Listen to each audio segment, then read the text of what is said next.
A very good morning to all of you dear students. Welcome back to Gyan Manjari Modern School YouTube channel. Myself Disha Pandya and today I am going to teach you standard 4th subject English. Okay, in previous session we complete the exercise of unit number 6. We all need each other, hard words, glossary words and then exercises, and below the exercises we completed. Let's understand on page number 44. Okay, question number 1, 2, 3 and 4 we already completed. So today we are going to move forward to let's build words. Okay, on page number 45. Students, before we start our remaining exercise, I want to discuss some points with you about your fair book of English. Okay, हाल ही में recently आपने आपकी books check करवाने के लिए school में भेजी थी. ठीक है, सो मैंने आप सबकी बुक्स देखी. ज़्यादातर बच्चों ने जो मिस्टेक्स की है बुक्स के अंदर, सो हम आज पहले भी आपको कई बार लगातार ये सूचनाएं दी गई थी ऑलरेडी कि आपको आपकी फेयर बुक कैसे बनानी है. ठीक है, फिर भी आपने वो मिस्टेक्स रिपीट की है. सो आज हम फाइनली कंप्लीटली सीख लेंगे, जान लेंगे कि आपको फेयर बुक में किस तरह से लिखना है. ठीक है, आपको सिर्फ एक ही बुक बनानी है इंग्लिश के लिए, एक फेयर बुक ही बनानी है. ग्रामर है वो तो आपको आपकी ग्रामर की जो आपको जी की बुक दी गई है आपको उसी में आपको लिखना है, वो आपको फेयर बुक में नहीं लिखना है. ठीक है, सपोज कि हम इसी लेसन की बात कर लें, lesson number 6, we all need each other. तो सबसे पहले लेसन में आपको क्या लिखना है, कैसे लिखना है, ये हम यहाँ पर डिस्कस करेंगे. ऐसी आपकी बुक होती है, राइट. एक कॉलम यहाँ पर होती है. ठीक है, सो यहाँ पर आपको क्या लिखना है, name of the lesson, name of the lesson. आज का हमारा टॉपिक क्या है, how to write in fair book. Okay, suppose कि ये आपकी बुक का पेज है, तो यहाँ पर ये आपकी बुक का पेज है, ये आपकी बुक का पेज है. ओके, सो यहाँ पर फर्स्ट आपको क्या लिखना है, लेसन का पूरा नाम. ज़्यादातर बच्चों ने क्या किया है, लेसन 1, लेसन 3, लेसन 5 ऐसा लिखकर छोड़ दिया है. नहीं, ये आपकी फेयर बुक है, आपको इसके अंदर सिस्टमेटिक लिखना है, इसीलिए तो ये फेयर बुक है. अगर आप लेसन 6, लेसन 3 ऐसा आपकी रब बुक में लिखते हो तो चलता है, लेकिन फेयर बुक में ऐसा नहीं चलेगा. यहाँ पर आपको क्या लिखना है, आपके लेसन का पूरा नाम, जैसे कि लेसन नंबर 6 और उसका नाम. कई बच्चों ने अपना नाम लिखा है, यहाँ पर टीचर का नाम लिखा है.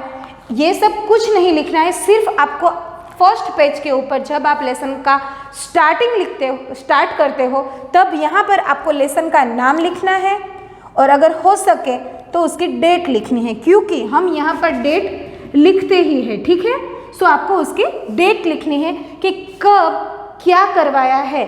अगर लेसन का explanation hard word and glossary words 18 तारीख को है तो hard word and glossary words में आप 18 तारीख डालिए. अगर लेसन की एक्सरसाइज 21 को है तो वहाँ पर डेट के अंदर आप 21 डालिए. ठीक है, ये कंप्लीट हो गया कि स्टार्ट में फर्स्ट पेज के ऊपर आपको क्या करना है, आपको यहाँ पर लेसन का नाम लिखना है और यहाँ पर डेट लिखनी है. फिर आपको क्या करना है, एक अच्छा सा एरो या फिर कोई भी डिज़ाइन बनाकर हार्ड वर्ड्स, फर्स्ट लेसन की स्टार्टिंग में ऑलवेज फर्स्ट क्या आएगा, फर्स्ट टॉपिक ऑलवेज क्या आएगा, name of the lesson and then क्या आएगा, हार्ड वर्ड्स. तो ऐसे आप हार्ड वर्ड्स लिखिए. यहाँ पर दूसरी लाइन पर मिडल में यहाँ पर लिखिए आप हार्ड वर्ड्स. ओके, यहाँ पर आपको हार्ड वर्ड्स लिखना है एंड देन यहाँ पर आपको हार्ड वर्ड्स लिखने हैं. ओके, यहाँ पर मैं बोर्ड पर ऐसे लाइन बनाकर यहाँ पर हार्ड वर्ड्स, यहाँ पर हार्ड वर्ड्स, यहाँ पर हार्ड वर्ड्स, इस तरह से लिखती हूँ, ठीक है। लेकिन मैं यहाँ पर नंबर्स भी देती हूँ, देखिए आप 1 2 3 4 5 6, ओके, जैसे कि इस तरह से। तो आपको भी अगर एक पेज के अंदर 2 कॉलम, मैक्सिमम आप 2 कॉलम ही बनाएंगे, 2 से ज़्यादा कॉलम बनाएंगे नहीं, ठीक है। 2 कॉलम बनाकर आपको नंबर्स देकर लाइन स्किप करके हार्ड वर्ड्स लिखने हैं यहाँ पर, ओके। क्या करना है आपको? हार्ड वर्ड्स लिखने हैं। पॉसिबल हो तो एक ही लाइन में लिखिए, पढ़ने में ज़्यादा अच्छा लगेगा, दिखने में भी ज़्यादा अच्छा लगेगा। लेकिन अगर आपको 2 कॉलम में भी लिखना है तो मैक्सिमम 2 कॉलम बनाए, 3 कॉलम बनाइए नहीं, ठीक है। 2 कॉलम में आप हार्ड वर्ड्स लिखिए। सपोज कि आपके हार्ड वर्ड्स यहाँ तक आए और थोड़े हार्ड वर्ड्स बाकी रह गए हैं तो आपने दूसरे पेज पर लिख लिए। देन आप ग्लोसरी वर्ड्स यहाँ से मत स्टार्ट कीजिए, ग्लोसरी वर्ड के लिए भी एक पेज नया ही लीजिए। यहाँ पर आप अगेन ग्लोसरी वर्ड्स लिखिए। हर एक पेज के ऊपर आपको लेसन का नाम लिखने की ज़रूरत नहीं है, ठीक है। हर एक पेज के ऊपर आपको लेसन का नाम लिखने की कोई ज़रूरत नहीं है। एक बार आपने लिख लिया, ओके चलेगा। पहले पेज पर आपने हार्ड वर्ड्स लिखे, दूसरे पेज के ऊपर आप ग्लोसरी वर्ड्स लिखिए। 4 5 6 7 जितने भी है, एक एक लाइन स्किप करके आप ग्लोसरी वर्ड्स लिखिए। ग्लोसरी वर्ड्स में भी इस तरह से आप नंबर्स दीजिए, ठीक है, नंबर्स दीजिए। ऐसी कोई डिज़ाइन बनाइए, स्टार बनाइए, ऐसा कोई एरो बनाइए, लिखने में अच्छा लगेगा, दिखेगा भी अच्छा आपकी फेयर बुक में, ठीक है। देन आपने एक पेज के ऊपर ग्लोसरी वर्ड्स लिख लिए, okay. Now hard words and glossary words के बाद में हम क्या करते हैं? हम एक्सरसाइज करते हैं, ठीक है। हम क्या करते हैं? हम एक्सरसाइज करते हैं। तो एक्सरसाइज के अंदर आपको ओनली लेट्स अंडरस्टैंड करके जो एक्सरसाइज है सिर्फ वो ही आपके बुक में लिखनी है। Let's build word, let's learn grammar, वो सब कुछ आपको आपकी फेयर बुक में लिखना नहीं है, क्योंकि इसके लिए आपको आपकी टर्म बुक के अंदर ऑलरेडी स्पेसेस दिए हैं। देखिए यहाँ पर खाली जगह दिख रही है आपको, लेट्स बिल्ड वर्ड्स में, लेट्स लर्न ग्रामर में। तो वो जो मैं यहाँ पर आपको करवाती हूँ वो आपको आपकी इस टर्म बुक में ही लिखना है। आपकी फेयर बुक में आपको ओनली लेट्स अंडरस्टैंड के बिलो जो एक्सरसाइजेस है, जैसे कि वो said to whom, question answers, true false, वही सिर्फ आपको आपकी फेयर बुक के अंदर लिखने हैं। Let's learn grammar, let's build words, वो सब आपको नहीं लिखना है। और जो कुछ भी आप लिखो अच्छे से लिखो, उसका क्रम लिखो, ठीक है। कोई डिज़ाइन बनाओ, लाइन स्किप करो, और पेंसिल से लिख रहे हो और अगर कोई मिस्टेक होती है तब भी आप क्या करते हो?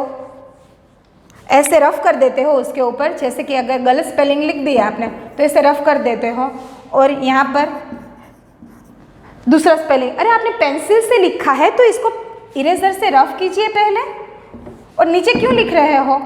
पेंसिल से रफ करके बाद में अगेन लिखो, ठीक है। अब आप 4th स्टैंडर्ड में हो, बड़े बच्चे हो गए हो, इंग्लिश मीडियम के स्टूडेंट हो, और आप सब में से 70% बच्चे ऐसे थे कि जिसकी फेयर बुक के अंदर मैंने सिग्नेचर नहीं की है, क्योंकि आपकी फेयर बुक कंप्लीट थी ही नहीं। तो मैं कैसे करूं? इस बार कोई बात नहीं, जो कुछ भी हुआ आप अपना वर्क कंप्लीट कीजिए और नेक्स्ट सेशन में जब आप सबमिट करवाओ बुक्स अपनी, तब वो कंप्लीट करके ही भेजना। लेकिन अब यहाँ से जो जो यूनिट न्यू स्टार्ट होते हैं वो आपको इस तरह से ही लिखने हैं। कैसे? Point to remember,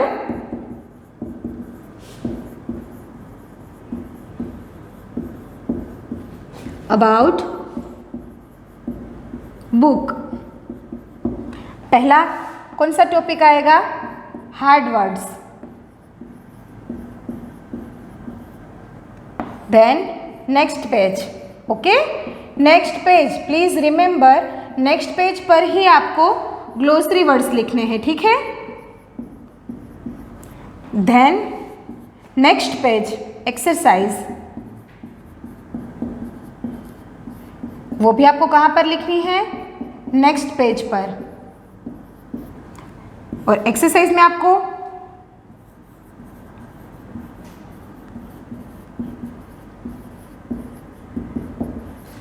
only you have to write only let's understand exercise. Okay, आपको सिर्फ लेट्स अंडरस्टैंड के बिलो जो एक्सरसाइज है वही लिखनी है। Let's build word, let's learn grammar, ठीक है, वो दोनों आपको कहाँ पर करना है, जो ग्रामेटिकल दूसरे पॉइंट्स है वो सब आपको कहाँ पर करने हैं, आपकी टर्म बुक में ही करने हैं। फेयर बुक में सिर्फ आपको ये 3 पार्ट्स ही लिखने हैं, ठीक है। बुक में जब आप कोई भी न्यू चैप्टर स्टार्ट करो, न्यू लेसन लिखना स्टार्ट करो, तो फिर स्टार्टिंग में उस लेसन का पूरा नाम लिखो। जैसे कि लेसन नंबर 6 है, एक्सरसाइज ऑफ लेसन नंबर 6 है, क्या है, we all need each other. तो आप इस तरह से लिख सकते हो, lesson number 6 we all need each other. All right, ये आपने फर्स्ट पेज के ऊपर lesson number 6 we all need each other लिख दिया। देन नीचे की लाइन पर आप लिखिए hard words. Okay, and then आप कोई भी नंबर देकर या फिर कोई भी डिज़ाइन बनाकर इस तरह से हार्ड वर्ड्स लिखना स्टार्ट कीजिए। देन आप नेक्स्ट पेज के ऊपर ग्लोसरी लिखिए, देन नेक्स्ट पेज के ऊपर आप एक्सरसाइज लिखिए। ओके, ये है आपकी फेयर बुक की सिस्टम, किस तरह से आपको फेयर बुक में लिखना है। अब आई होप कि आपको सबको समझ में आ गया होगा कि किस तरह से आपको आपकी फेयर बुक बनानी है। अगेन ये पॉइंट आप याद रख लीजिए। एक और बात आपको ऑलवेज याद रखनी है और वो ये है कि सपोज कि आपका लेसन नंबर 6 का लास्ट क्वेश्चन यहाँ पर ख़त्म हो गया। ओके, आपकी बुक में यहाँ पर आपका लास्ट क्वेश्चन ख़त्म हो गया, तो आपको लेसन नंबर 7 का स्टार्टिंग कभी भी यहाँ से नहीं करना है, कभी भी। सपोज कि ये तो यहाँ पर ख़त्म हुआ है, अगर दूसरी ही लाइन में अगर आपका लेसन नंबर 6 ख़त्म हो गया है, पूरा पेज आपके पास पड़ा है, फिर भी लेसन नंबर न्यू लेसन की स्टार्टिंग कभी भी आपको रिमेनिंग पेज से नहीं करनी है। वो ऑलवेज ऑलवेज एंड ऑलवेज आपको न्यू पेज से ही करनी है, ठीक है।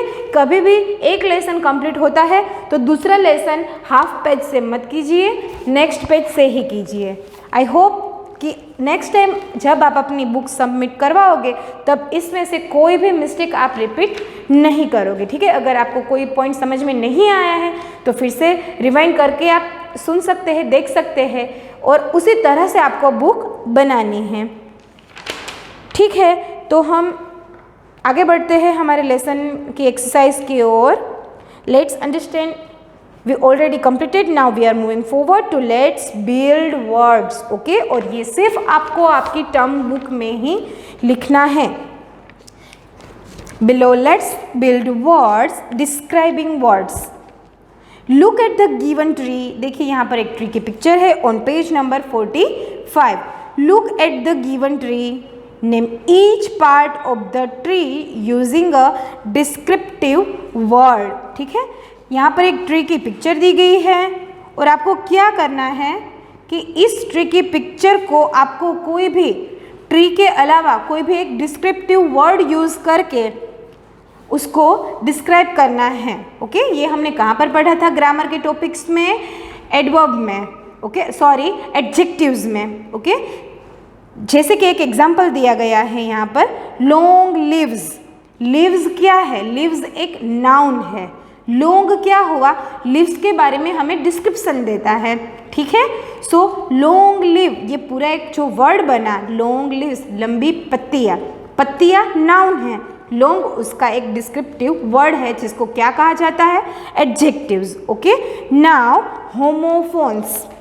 होमोफोन्स, शायद आप थर्ड स्टैंडर्ड में होमोफोन्स क्या है ये जान चुके होंगे। So again we are repeating here homophones.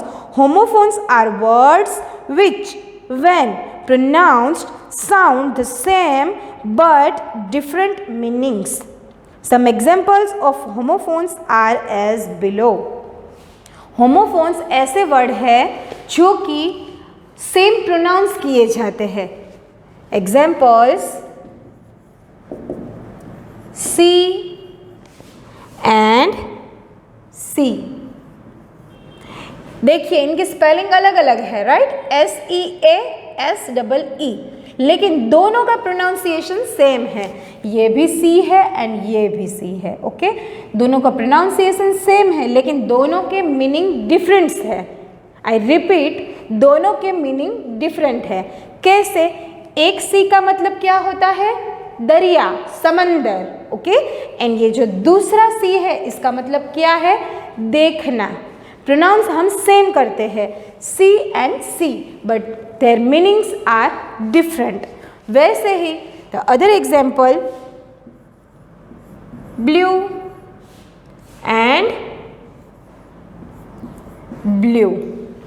देखिए, जैसे सी एंड सी का प्रोनाउंसिएशन स्पेलिंग अलग अलग होने के बावजूद भी सेम था, वैसे ही ब्लू एंड ब्लू ये दोनों का प्रोनाउंसिएशन भी सेम है लेकिन दोनों के मीनिंग डिफरेंट है। ओके, कैसे डिफरेंट है? दोनों की मीनिंग, एक ब्लू का मतलब होता है कलर, एक ब्लू का मतलब होता है ब्लू कलर, एंड ये जो दूसरा ब्लू है जैसे कि वाइंड ब्लू यानी कि फूंकना, मीनिंग दोनों के डिफरेंट है लेकिन प्रोनाउंसिएशन सेम है। ओके, सो ऐसे जो वर्ड्स होते हैं जिनके मीनिंग डिफरेंट हो लेकिन प्रोनाउंसिएशन सेम हो, उनको क्या कहा जाता है? Homophones. They are homophones. Okay,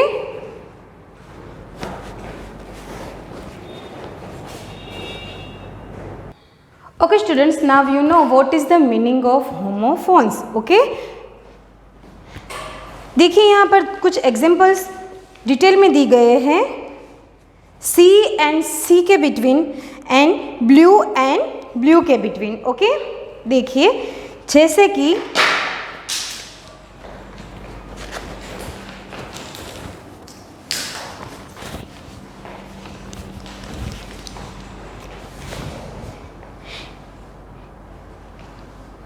Hemant went to see his grandfather।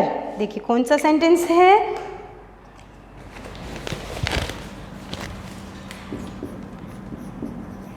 Hemant went to see his grandfather। And second, the sea was too rough to swim in। First sentence, Hemant went to see his grandfather, यानी कि हेमंत गया कहाँ पर? यहाँ पर सी का मतलब है देखना। हेमंत अपने दादाजी को देखने के लिए गया था। ओके, हेमंत अपने दादाजी को देखने के लिए गया था। Hemant went to see his grandfather. Now next, the sea was too rough to swim. यहाँ पर भी सी है एंड यहाँ पर भी सी है लेकिन दोनों के मीनिंग डिफरेंट है। एक सी का मतलब है देखना and the other sea means समंदर। Okay, the sea was too rough to swim in. समंदर बहुत ही रफ था, करंट वाला था, स्विम करने के लिए यानी कि तैरने के लिए बहुत ही रफ था। Okay, now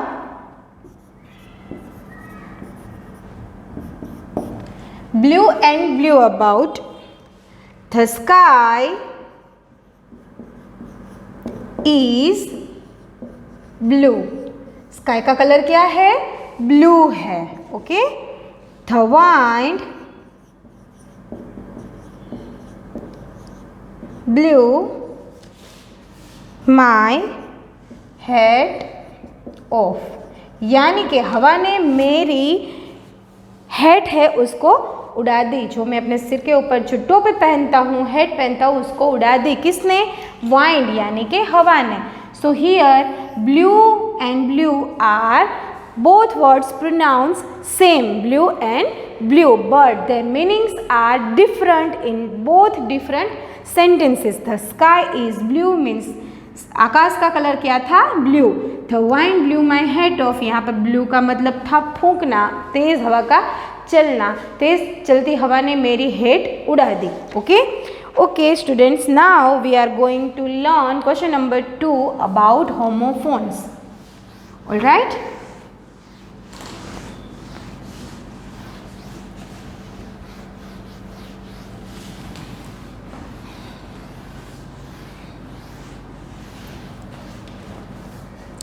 question number 2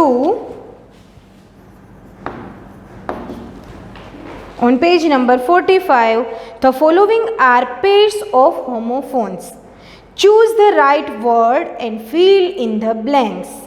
A, please make a blank in this paper. Okay, यहाँ पर A नंबर की blank क्या है? Please make a blank. दो होमोफोन्स दिए गए हैं यहाँ पर, होल एंड होल। दोनों की स्पेलिंग्स अलग अलग है लेकिन दोनों का मीनिंग सेम है। सॉरी, दोनों की स्पेलिंग भी अलग अलग है, दोनों का मीनिंग भी डिफरेंट है, लेकिन दोनों का प्रोनाउंसिएशन सेम है। इसको भी होल कहते हैं और इसको भी होल ही कहते हैं। In this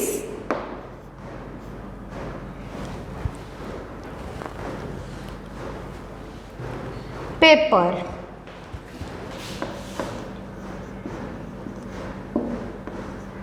please make a blank in this paper. ये होल का मतलब होता है छेद करना और ये होल का मतलब होता है समस्त, सर्वस्व। तो यहाँ पर अकॉर्डिंग टू द सेंटेंस कौन से होल का यूज होगा? इस वाले होल का। Okay, so the answer is hole, यानी कि छेद बनाना। Please make a hole in this paper, please एक जो पेपर है उसके अंदर एक छेद बनाइए। Okay, now B, there are a lot of people on the blank. और जो दो होमोफोन्स दिए गए हैं वो क्या है? Road and road. Now we are again read the sentence. There are a lot of people on the blank. इस दोनों देखिए होमोफोन्स क्या है? Road and road. दोनों के प्रोनाउंसिएशन सेम है, दोनों के स्पेलिंग अलग अलग है, दोनों के मीनिंग भी अलग अलग है। एक रोड का मतलब होता है रोड यानी कि रास्ता, और एक रोड का मतलब होता है रस्सी, बड़ी वाली रस्सी। तो यहाँ पर क्या कहा गया है? There are a lot of people on the road. तो एक रस्सी पर तो लॉट ऑफ पीपल हो नहीं सकते, तो कहाँ पर होंगे? रोड के ऊपर। Okay, so the answer is ROAD, road. There are lot of people on the road. Now question number C. I saw a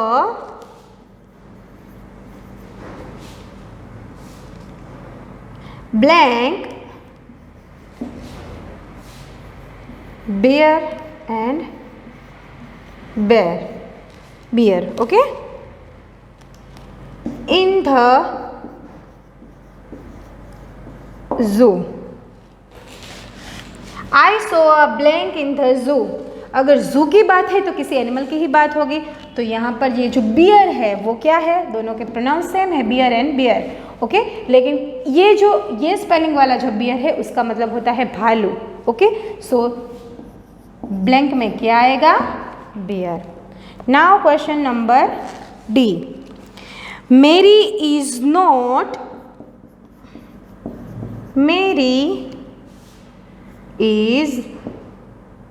not able to blank write and write anything. यहाँ पर क्या कहा गया है कि जो मेरी नाम की लड़की है वो एबल नहीं थी कुछ भी करने के लिए, यहाँ पर दो होमोफोन्स है, राइट एंड राइट, दोनों का प्रोनाउंसिएशन सेम है, लेकिन एक राइट का मतलब होता है लिखना और एक राइट का मतलब होता है सही। ओके, सो हियर कौन से राइट का यूज होगा? ये वाले राइट का। And the complete sentence is Mary is not able to write anything. Mary कुछ भी लिखने के एबल यानी कि लायक नहीं थी, उसके हाथ में शायद कोई चोट आई होगी या फिर कोई प्रॉब्लम होगा जिसके कारण वो नहीं लिख सकती होगी। So Mary is not able to write anything. ये हम क्या कर रहे हैं? Let's build words. Okay students, now we are moving forward to question number 3 below. Let's build words on page number 45. And the question number 3 is fill in the blanks choosing the correct word. देखिए यहाँ पर एक paragraph दिया गया है और साथ में ही होमोफोन्स ब्रैकेट में, जैसे कि एक्सरसाइज नंबर क्वेश्चन नंबर 2 हमने किया। सो इसे हमें कंप्लीट करना है। Okay, Raju is 10 blank years and years old. He was in the hospital for some time. He has become so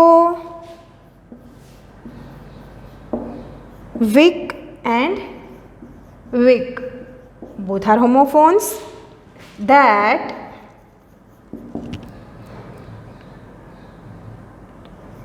he is not able to walk.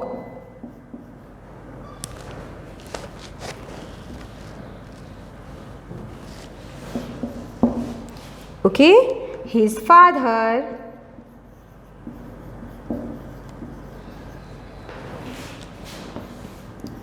went to the main blank road to call a taxi to take him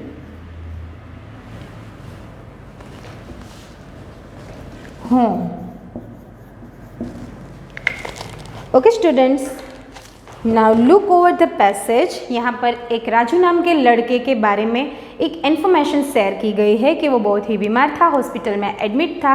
सो वो बहुत ही कमज़ोर हो गया था, चल भी नहीं सकता था। फिर क्या किया, उसके डैडी ने मेन रोड पर जाकर एक टैक्सी को बुलाई उसको घर ले जाने के लिए। ठीक है, सो अब हम यहाँ पर देखिए 1, 2 and 3, ये जो होमोफोन्स है उसमें से सही होमोफोन, करेक्ट होमोफोन चूज करके हमें fill in the blanks complete करनी है। Okay, Raju is 10 blank old. Years का मतलब होता है साल एंड ईयर्स का मतलब होता है हमारे कान, तो कौन सा वर्ड आएगा? Years. Raju is 10 years old. He was in the hospital for some time. वो कुछ दिनों से हॉस्पिटल में था। He has become so blank, weak and weak. देखिए इस weak का होता है कमज़ोरी, कमज़ोर, एंड इस weak का होता है जो एक सप्ताह होता है मंडे टू संडे, उसको क्या बोलते हैं हम? वीक। सो हियर कौन सा वीक आएगा? क्योंकि वो हॉस्पिटल में था, बीमार था, कमज़ोर पड़ गया था, इसलिए WEAK। Next, that he is not able to walk, इसलिए वो चलने के काबिल नहीं था। His father went to the main road and road, is ROAD, sorry, and RODE. So ये रोड आएगा ROAD, यानी कि रास्ता. His father went to the main road, उसके पापा मेन रोड पर गए. To call a taxi to take him home, किसके लिए गए? एक टैक्सी को बुलाने के लिए जो कि राजू को घर पर ले जाए, क्योंकि वो चल सकता नहीं था. Okay students, so here we completed our exercise. Let's build word. Please write down this in your notebooks.